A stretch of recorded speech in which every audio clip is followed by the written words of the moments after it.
આપણી સાથે વરિષ્ઠ પત્રકાર જગદીશભાઈ મહેતા જોડાયા છે. સર, અરવિંદ કેજરીવાલ અને ભગવંત માન ગઈકાલે રાત્રે આવ્યા, આજે વડોદરામાં રોકાણ કરાયું છે અને તેમના આ ગુજરાત પ્રવાસને લઈને કદાચ અમુક પ્રભારી પ્રવક્તાઓને પણ ખબર નથી એવી વાત સામે આવી રહી છે. અને ગુજરાત આવવાનું એકમાત્ર કારણ છે ચૈતર વસાવાની સાથે જેલમાં મુલાકાત. ના તો એ પત્રકારો સાથે વાતચીત કરવાના છે કે ના તો કોઈ બેઠક વગેરે. તો સર, આવું અચાનક ગુજરાતમાં મુલાકાત પાછળનું કારણ શું છે? અચાનક આવું થવા પાછળનું કારણ તમે શું માનો છો ચૈતર વસાવા સાથેની મુલાકાતને લઈને? બેન, એક વાત તો એવી છે કે જે રીતે રાજુ કરપડા જેલમાં હતા, બગદાણા આપણે જે માર્કેટિંગ યાર્ડનો પ્રશ્ન હતો બોટાદનો, અને જેલમાં ગયા પછી એની એવી શિકાયત હતી કે ભાઈ મને આમ આદમી પાર્ટીના કોઈ નેતાઓ મળવા ના આવ્યા, જેલમાંથી છોડાવવાની કોશિશ ન કરી, વગેરે વગેરે એમ કહી અને એને પાર્ટી છોડી હતી.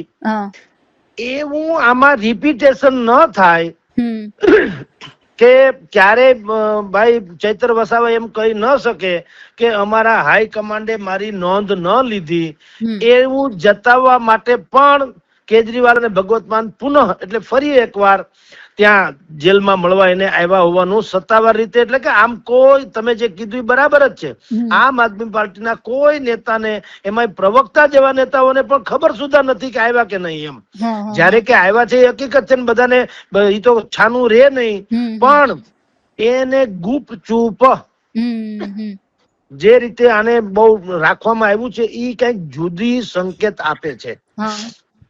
કારણ કે જો ખરેખર તો એવું જ વાત હોત કે આમ આદમી પાર્ટી બીજા રાજુ કરપડા બનતા અટકાવવા માંગે છે ચૈતર વસાવાને, તો ઈ બહુ મોટો એનો ધજાગરો કરે અથવા તો એનું માર્કેટિંગ કરે કે ભાઈ અમે મળવા ગયા, એનું લાઈવ ટેલિકાસ્ટ કરાવડાવે, પત્રકારોને સાથે રાખે, પછી પ્રેસ કોન્ફરન્સ કરે, પછી ચૈતર વસાવાની ફેવરમાં અમુક વાતો કરે અને પછી બધું ડેમેજ કંટ્રોલ. પણ એવું કશું કર્યા વગર એમને ચૂપચાપ આવવું અને ચૂપચાપ વયું જવું એ એમ સૂચવે છે કે સમથિંગ ગોઈંગ ઇઝ રોંગ, કાંઈક ખોટું અથવા તો કાંઈક મોટું બેમાંથી એક આમ આદમી પાર્ટીમાં થઈ રહ્યું છે. બેનજી, સર, આ અચાનક ચૈતર વસાવામાં ડેમેજ કંટ્રોલ કરવાનું કારણ શું છે? પાર્ટી છોડે છે એવું નક્કી માનવામાં આવે છે કે શું? બેન, જો એક અફવા તો એવી છે જેને સત્તાવાર રીતે ક્યારેય કોઈનું સમર્થન નથી મળ્યું, જુદી વાત છે, પણ એક વાત એવી છે, આ ઉમરગામ થી અંબાજી થી નવસારી, આ જે એક આદિવાસી પટ્ટો છે એનું પોલિટિકલ મૂલ્ય હવે બહુ વધી ગયું છે. પેલા તો કોંગ્રેસ નું શાસન એમાં હતું જયારે બીજા કોઈનો એમાં મેળ પડતો નહીં, પણ જ્યારથી આમ આદમી પાર્ટી એન્ટર થઈ ત્યારથી કોંગ્રેસનો તો સફાયો થયો જ થયો, ભારતીય જનતા પાર્ટીએ પણ ત્યાં ઝઝુમવું પડે એવી સ્થિતિ થઈ. આપની જાણ ખાતર બેન, વિધાનસભાની ત્યાં 27 બેઠકો છે, આમ જુઓ તો 27 બેઠકો રિઝર્વ, એટલે એને 27 એટલે એમાંથી એટલી રિઝર્વ છે અને 19 બેઠકો છે, એમાં પણ આદિવાસીઓના જ મત જે છે એ નિર્ણાયક ગણાય છે. એટલે 46 જેટલી ધારાસભાની બેઠકો એવી છે એમાં આદિવાસીઓને રીઝેવા, મનાવ્યા કે રાજી રાખ્યા વગર છૂટકો નથી કોઈ પણ ને. અને 4 બેઠક જે છે દાહોદ, છોટા ઉદેપુર, બારડોલી અને વલસાડ, એ છે લોકસભાની, એ પણ નકરી આદિવાસી ઉપર જ છે. અને જળ, જંગલ, જમીન એના મુદ્દા ત્યાં બહુ મહત્વના કામ કરે.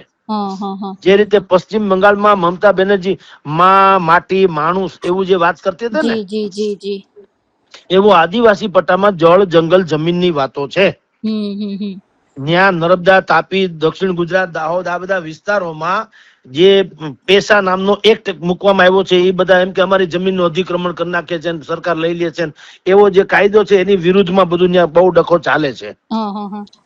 એટલે તમારી અહીંયા પ્રોબ્લેમ એટલે કે જે મહત્વપૂર્ણ એ છે પોલિટિકલી કે વિધાનસભામાં ગુજરાતના ટોટલ મતદારો જે ટકાવારી છે, 14% મતદારોની આ આખો પ્રદેશ છે જેને આપણે આદિવાસી વિસ્તાર કહીએ અથવા ભીલ પ્રદેશ.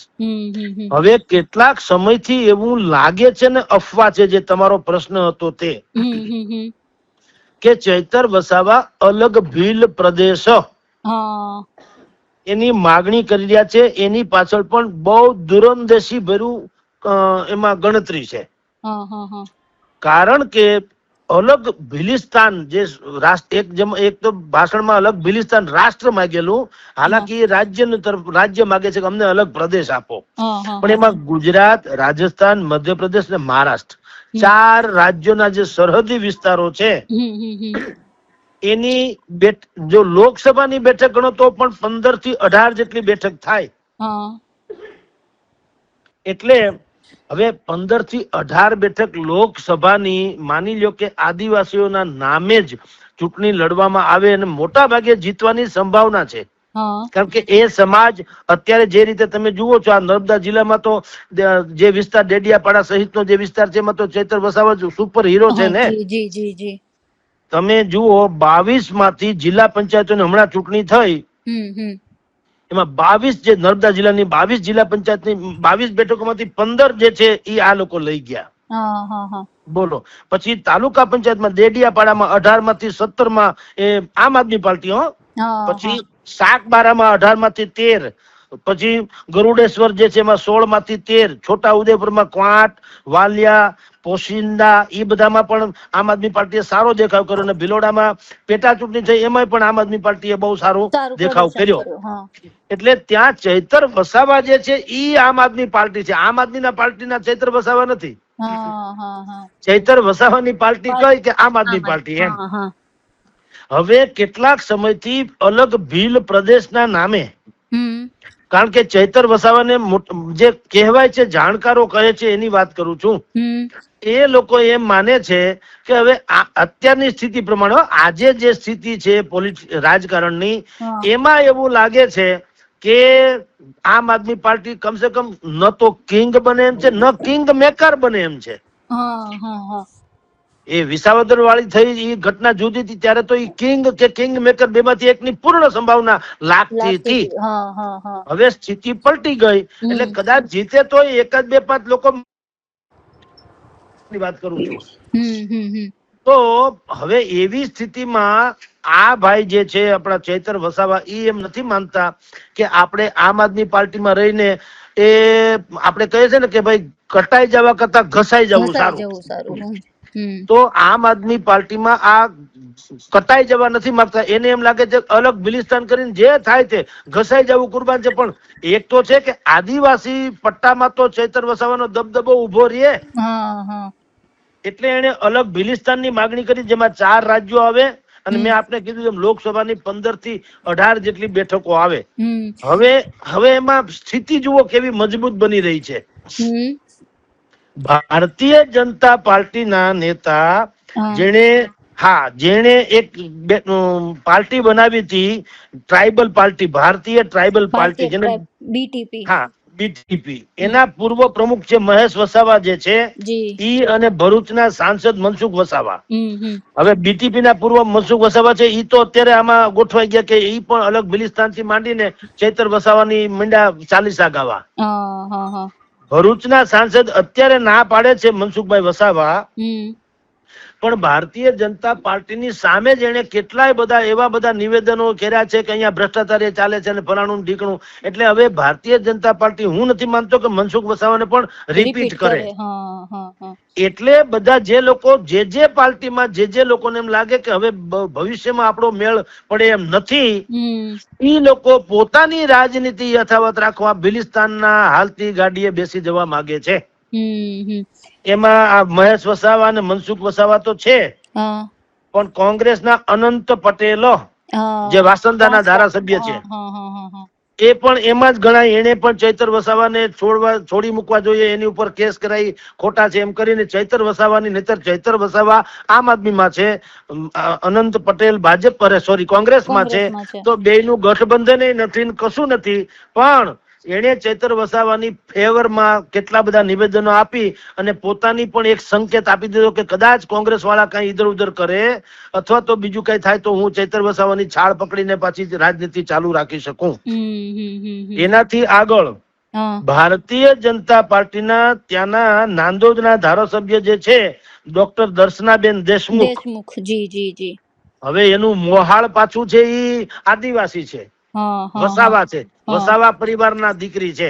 એ તો હા દેશમુખની સાથે લગ્ન થયા એના, પ્રફુલભાઈ દેશમુખ સાથે, એટલે એ દેશમુખ ગણાણા. પણ હવે કેટલાક સમયથી એ આદિવાસીઓના જ ગુણગાન ગાતા ફરે છે અને એટલું કે છે કે હું આદિવાસી હોવાને કારણે મને નર્મદાના ભારતીય જનતા પાર્ટીના પ્રદેશ અધ્યક્ષ જિલ્લાના તે મારી સામે બહુ કાવતરા ઘડી રહ્યા છે, મારું અપમાન કરી રહ્યા છે, એવું જાહેરમાં એક વિડીયો આવ્યો તો તમને ખબર હોય તો. એટલે એનું ગુજરાતી પણ ઈ છે કે ગમે એમ કરીને એને પણ ભીલ પ્રદેશ અથવા આદિવાસીઓની જ ફેવર કરી. એનું ગુજરાતી ઈ છે કે જો ભારતીય જનતા પાર્ટી ડોક્ટર દર્શનાબેન પ્રફુલભાઈ દેશમુખને છૂટા મૂકે અથવા તો ટિકિટ ન આપે તો ઈ પણ ચૈતર વસાવામાં ભળી જાય. ચૈતર વસાવા એક નવી પાર્ટીની રચના કરે, બરાબર, હા, નવી પાર્ટીની રચના કરે અને એમાં પછી જે બધાને ટિકિટ આપે, આ મેં તમને નામ ગણાવ્યું, ઈ પણ અનંત પટેલ હોય કે ભાઈ મનસુખ વસાવા હોય કે દર્શનાબેન દેશમુખ કે હોય, ગમે તે, એ બધાને આપીને ત્યાં જે બેઠકો મેં તમને કીધું ને 29 બેઠકો તો રિઝર્વ છે વિધાનસભાની ગુજરાતમાં, અને 19 બીજી બેઠક એવી છે કે એમાં નિર્ણાયક ભૂમિકામાં છે કોણ, આ લોકો આદિવાસી સમાજ. તો ઈ જે બેઠક છે 46 જેટલી, ઈ 46 બેઠકો ઉપર દબદબો આદિવાસીના નામે આ લોકોનો જળવાઈ રહે, એ વાત ઘણા સમયથી કહેવામાં આવી રહી છે. કેજરીવાલ અને આમ ભગવત માન એટલા માટે ચૂપચાપ જે આવ્યા છે એનું કારણ એ છે કે આ છેલ્લો પ્રયાસ છે ડેમેજ કંટ્રોલનો. કારણ કે હવે દુદુંભી વાગી ચુક્યા છે વિધાનસભાની ચૂંટણીઓને. આજે ભારતીય જનતા પાર્ટીએ જો પ્રભારીઓની જાહેરાત કરી દીધી ને આપણે ત્યાં તરુણ ચગને મૂકવામાં આવ્યા. ભારતીય જનતા પાર્ટીએ ગુજરાતના પ્રભારી તરીકે તરુણ ચગ જે રાજ્યસભાના સાંસદ છે, હા, અને અમૃતસર પંજાબના છે મૂળ, એને મૂકવામાં આવ્યા. ભૂપેન્દ્ર યાદવ પછી બીજા એક આંતરરાજ્ય કહી શકાય એવા આપણને પ્રભારી મળ્યા છે. એટલે હવે તમામ પાર્ટી ચૂંટણીમાં, ટૂંકમાં ચૂંટણીના મોડ ઉપર આવી ગઈ છે.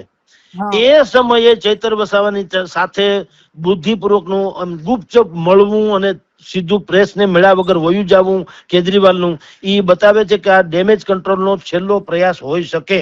સર, આમાં ભારતીય જનતા પાર્ટી પણ સતત પ્રયાસ કરી રહી હતી અંદર ખાને કે ચૈતર વસાવાને પાર્ટીમાં લાવવા માટે. તો સર, ઈ મુદ્દે શું કહેશો?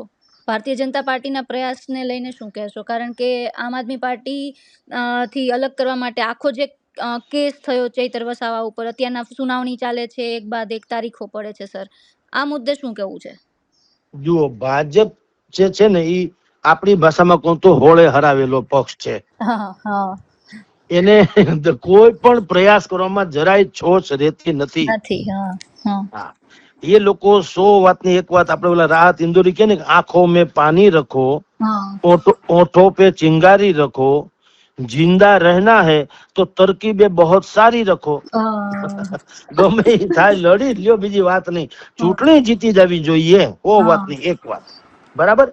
એટલે એને કેજરીવાલ ઉપર દાણા છાંટ્યા હોવાની વાત બહાર આવી હતી. ઈસુદાન ગઢવીએ પણ કીધું હતું કે ભારતીય, પછી ઈ તો આક્ષેપ છે, એમાં સાચું ખોટું રામ જાણે, પણ એમ કે 100-150 કરોડ 200 કરોડ ની વાતો આવી હતી ને આવી તેવી, એમ, બરાબર, કે ચૈતર વસાવાને ભાજપમાં લઈ જવા માટે થઈને ભારતીય જનતા પાર્ટીએ કરોડો રૂપિયાની ઓફર કરી, એવા આક્ષેપ એને કર્યા હતા. હવે એ ઓફર સાચી ખોટી રામ જાણે, પણ કેજરીવાલ ઈસુદાન ગઢવી કે એનો અર્થ એમ છે કે અંદર ખાને આ ખેલ કઈક ચાલે છે, એ વાત તો હકીકત થઈ હોય. એટલે ભારતીય જનતા પાર્ટીએ તો ઈ ખેલ નાખ્યો હોઈ શકે, પણ મેં કીધું તેમ ચૈતર વસાવા એમાં માયના શું કામ નહીં, અથવા તો કદાચિત ન માને, કારણ કે ચૈતર વસાવાનું અત્યારે જે હિરોઇઝમ જે છે એ આદિવાસીઓના ઝુંઝારૂ નેતા તરીકેનું છે. હવે બે ઘડી માની લો કે ભાજપનો ખેસ પહેરી લઈએ તો ઈ જે જેને કહી શકાય કોબરા નાગ હોય ને, કોબરા નાગ, સર્પ, એને તમે મોરો કાઢી લે, મદારીનો નાગ થઈ જાય. મદારીનો નાગ કરડે નહીં, એના ખેલ કરાવીએ કે મોરલી વગાડો ડોલવા માંડે. રાજુ કરપડા જે ઝુંઝારૂ વ્યક્તિત્વ કિસાનોનું ગણાતું તું, અત્યારે ભાજપના સનિષ્ઠ કાર્યકર થઈ ગયા કે નહીં? હવે એ ભાજપ વિરુદ્ધ એક અક્ષર તો બોલી જ ન કે સ્વાભાવિક છે. એના જેવી હાલત થાય, ઈ પાછું ચૈતર વસાવાને પોસાય એમ નથી. કારણ કે જો એ ભાજપનો કેસરીઓ ધારણ કરી લે હા તો બધા એમ સમજે ને કે ભાઈ આ તો તમે અત્યારે અમારા ખભે બંદૂક મૂકીને અંતે તમે તમારું જ સારું કર્યું. હા હા હા એટલે એ હિરોઇઝમ ગુમાવવા નથી માંગતા, પણ એમાં એક વચલી વ્યવસ્થા છે પાછી. હા કઈ રીતે? શું અલગ બિલિસ્તાનના નામે ઈ વિધાનસભાની હવે હમણાં જે ચૂંટણી આવવાની 2027 હા એ અલગ બિલિસ્તાનના નામે લડે. અને એની સાથે એટલા બીજા લોકો પણ મેં તમને કીધું તેમ બુદ્ધિપૂર્વક લડાવડાવે, કારણ કે 46 મેં કીધું ને 46 બેઠક છે ટોટલ આદિવાસી પટ્ટાની. 46 કાંઈ જેવી તેવી નથી. હવે એમાંથી માની લો કે 15-20 જણા જીતી પણ જાય તો અમસ્તુ ભારતીય જનતા પાર્ટીને તો એવું છે, ગોલાને ઘેર કેદી ગાયું હતું કે દૂધે વાળું કરતા હતા. એને ત્યાં આદિવાસી પટ્ટામાં તો ડખો છે જ. ત્યાં તો આ 1-2 જણાને બાદ કરો, મનસુખ વસાવા પણ એ અત્યારે આમ જુઓ તો ભાજપમાં છે ખરા, પણ અસંતુષ્ટની વ્યાખ્યામાં આવે. તો આદિવાસી પટ્ટો જાળવી રાખવો હોય તો અત્યારે દબદબો છે કોનો? ચૈતર વસાવાનો. એટલે માની લ્યો કે ચૈતર વસાવા અલગ બિલિસ્તાન કરીને લડે તો જે કોંગ્રેસ આક્ષેપ કરે છે ને એ રીતે કે ઈ ભાજપની બી ટીમ બને. કઈ રીતે? કે એક તો ઈ અલગ બિલિસ્તાનના નામે 46 બેઠક ઉપર ઉભા રાખે અને માની લો કે 15-20 બેઠકમાં જીતી જાય તો પછીથી ટેકો ક્યાં નથી આપી શકાતો. અને એમ ટેકો આપીને પછી પાછા બધા દૂધ ને સાકર બળી જાય, એમાં કોઈને ખબર ના પડે કે કોણ ક્યાં હે. એટલે આ રીતે બધું તમારી જાણ ખાતર બધી ગઠના ચાલે છે ને એની ગંધ આપણને આવે તો ખેર, પણ સ્વાભાવિક જ છે કે અરવિંદ કેજરીવાલ ને આવી તો ગઈ જ હોય. એટલે ઈ ને ભગવત માન બે આવ્યા હોય અને એ લોકોએ બુદ્ધિપૂર્વક આજે એને જેલમાં મળ્યા. એટલે કાલ સવારે એમ ન થાય કે કોઈ એમને નતા મળવા ગયા અને હવે આ છેલ્લી જે અમુક વાતો જાહેરમાં નહીં કરવાની હોય ઈ કરવી હશે ચૈત્ર વસાવાને, એટલે ગુપચુપ મળવા ગયા છે. સર, આપના મતે શું લાગે છે આગામી સમયમાં ભિલિસ્તાનની તમે જે વાત કરી, કારણ કે અરવિંદ કેજરીવાલ ને એ બંને આવ્યા છે ભગવંત માન, કેજરીવાલના કહેવાથી ચૈતર વસાવા માની શકે ખરા? શું લાગે છે આગામી સમયમાં રાજકારણ કઈ દિશામાં જઈ શકે, ખાસ કરીને આદિવાસી સમાજની વાત કરીએ? જી બેન જુઓ, એક છે તમને કહું, ધારાસભાની આપણે પેલા ગુજરાતથી વાત કરીએ તો બનાસકાંઠા, સાબરકાંઠા, મહીસાગર, પંચમહાલ, દાહોદ, વડોદરા, છોટાઉદેપુર, નર્મદા, આ બધા જે પટ્ટો કહેવાય છે જેને ઉમરગામ થી અંબાજી ને અંબાજી થી નવસારી કે છે, દાતા, ખેડબ્રહ્મા, ભિલોડા, સંતરામપુર, લુણાવાડા, જેતપુર, પાવી, છોટાઉદેપુર, સંખેડા, નાંદોદ, ડેડિયાપાડા, ઝાલોદ, ગરબાડા, આ બધું જે છે એ વિસ્તાર જે છે બેન એમાં આદિવાસી હોવાનો જ દબદબો રહે છે, એ ગેરંટી છે. એમાં કોંગ્રેસે પેલા એનું કોંગ્રેસનું શાસન હતું, અહીંયા બહુ બધી બેઠકો 15 જેટલી બેઠકો 22માં જીતેલ કોંગ્રેસ. પણ પછી પ્રોબ્લેમ શું છે, કોંગ્રેસ ને પાછું જનતા સાથે કનેક્ટિવિટી તો રહેતી જ નથી. જીતી જાય પછી કોણ તું ને કોણ હું. અને એટલે આદિવાસીમાં આ ભાઈ ચૈતર વસાવાનું પ્રાગટ્ય થયું અને હીરો થઈ ગયા. એને દેડિયાપાડા, સાગબારા, ગરુડેશ્વર, છોટાઉદેપુર આ બધી જિલ્લા પંચાયતની 22માંથી 15 બેઠક ઉપર હાહાકાર મચાવ્યો. તાલુકા પંચાયતની બેઠકોમાં પણ, અને નર્મદા જિલ્લા પંચાયત તો એને કાયદેસર હાંસલ કરી લીધી, સમજી લ્યો. તો આ બધી બેઠકો ઉપર એનું વર્ચસ્વ છે. એટલે આદિવાસીઓને રીઝેવા કે મનાવા વગર તો ચાલે એમ છે જ નહીં. અને અત્યારે એનો હુકમનો એકો ચૈતર વસાવા છે. એટલે તમે કહો છો કે અલગ બિલિસ્તાન 100% ઈ જ એક મુદ્દો છે જે આ લોકોની સંજીવની જેવો. અને મજા એ વાતની છે કે કેજરીવાલ હવે ઠીક છે, ભલે ઈ લોકો તો શું છે, મત જઈયો નોકરિયા છોડ કે તેરે પૈયા પડું મેં બલમાં, એના જેવું છે. કારણ કે ઈ અત્યારે આદિવાસી ચૈતર વસાવાને આખી પાર્ટી એના પગે પડે. આપણે છે ને કૂતરું હોય ને ઈ પૂંછડી પટપટાવે એવું સાંભળ્યું હતું, પણ પૂંછડી કૂતરાને પટપટાવે ઈ ગજબ ન કહેવાય. તો આ એવું છે, ક્યાં આખી પાર્ટી, ક્યાં ચૈતર એકલો, પણ ચૈતર આખી પાર્ટીને પટપટાવે, બોલો. કારણ કે એનો જમાનો છે અત્યારે. ચૈતર વસાવાએ જનતામાં એવી પોતાની પેઠ એટલે કે બિલકુલ ભાવના કે લાગણી જન્માવી છે કે ચૈતર વસાવા બોલે સોનિહાલ સત્રી અકાલ જેવું છે. એ જમીન સાથે જોડાયેલો લીડર છે, ઝુંઝારું છે, અને બધી બાબતે હોળે હરાવેલો આપણી ભાષામાં છે. એટલે તમારી જાણ ખાતર કે અલગ બિલિસ્તાનની વાત ઊભી તો રહે જેમાં ના નહીં. અને મજા એ વાતની છે કે આમ આદમીમાં તો છોડીએ પણ એને આપોઆપ એવા નેતાઓ મળી આવે એમ છે જે ખરેખર પબ્લિક ફિગર અત્યારે છે. જેમ કે ભાજપના મનસુખ વસાવા, મહેશ વસાવા, કોંગ્રેસના અનંત પટેલ, ભાજપના ડોક્ટર દર્શનાબેન દેશમુખ વગેરે વગેરે. કારણ કે હવે પછીની ચૂંટણીમાં આ લોકો મેં જેના નામ આપ્યા છે એને લગભગ ટિકિટ મળે એમ નથી. તો આ લોકો કઈ સંન્યાસ તો લે નહીં. એટલે એ લોકો ગમે એમ કરીને આમાં ગોઠવવા માંગે અને જે છે બિલિસ્તાનના નામે, અને અત્યારથી એ લોકો બિલિસ્તાનના ગાણા ગાય જ રહ્યા છે પાછા એમ. હા, એવું નહીં કે એના અત્યારે ગાણા ગાય જ રહ્યા છે તમારી જાણ ખાતર કે આદિવાસીનો બધાનું જળ, જંગલ, જમીન એનું બધું વ્યવસ્થિત થવું જોઈએ, આમને તેમને સરકાર હેરાન કરી રહી છે વગેરે વગેરે. એટલે એ બધું જ જે છે એ બતાવે છે શું કે ગમે એમ થાય અમારું સંજીવની જેમ અમારું રાજનીતિ ઉભી રહેવી જોઈએ. એટલે અહીંયા ભલે આખા રાજ્યમાં ભારતીય જનતા પાર્ટીનો દબદબો હોય પણ આ લોકો આમ સામે જો કઈક ફૂફાડો મારવો હોય તો કઈક પોતીકું કોબત તો બતાવવું પડે ને. એટલે ઓલા કે ને કે બહોત ગુરુ હૈ દરિયા કો અપને હોને પર, જો મેરી પ્યાસ से उलझ जाए तो धजिया उड़ जाए. હા, એવું કે છે કે અમારી પ્યાસ ની અમારી જે જનૂન, અમારું જે જનૂન છે આદિવાસી પણ છે એની સામે તમે આવો તો ખબર પડે એમ કરીને અત્યારે લડશે બી ખરા કદાચિત. અને લડે તો સ્વાભાવિક છે ને એમ નોંધપાત્ર બેઠક તો મળે એવું અત્યારે લાગે છે. સાંભળો, હવે એ બેઠક મળે પછી શું થાય ઈ છે કે ઈ ભારતીય જનતા પાર્ટીને બહારથી ટેકો આપે કે પછી કલકત્તામાં જે પશ્ચિમ બંગાળમાં ભારતીય ઓલા તૃણમૂલ કોંગ્રેસના સાંસદોએ એક નવી પાર્ટીમાં પેલા મર્જ કર્યું પોતાને અને ઈ પાર્ટીએ પાછું એનડીએ માં ભળી ગયા તો ટેકો આપ્યો. એની જેમ વાયા મીડિયા કુકરી આપણે કેરમ રમતા હોય કેરમ, એમાં તમે જુઓ આપણે કુકરી આમ સામેના ભાગે મારીએ બોર્ડ ઉપર, ત્યાંથી ભટકાઈને પાછી આવે ને આ ખૂણામાં બીજી કુકરી હોય એને નાખી દે ઓલા ખાનામાં. આ એના જેવું છે.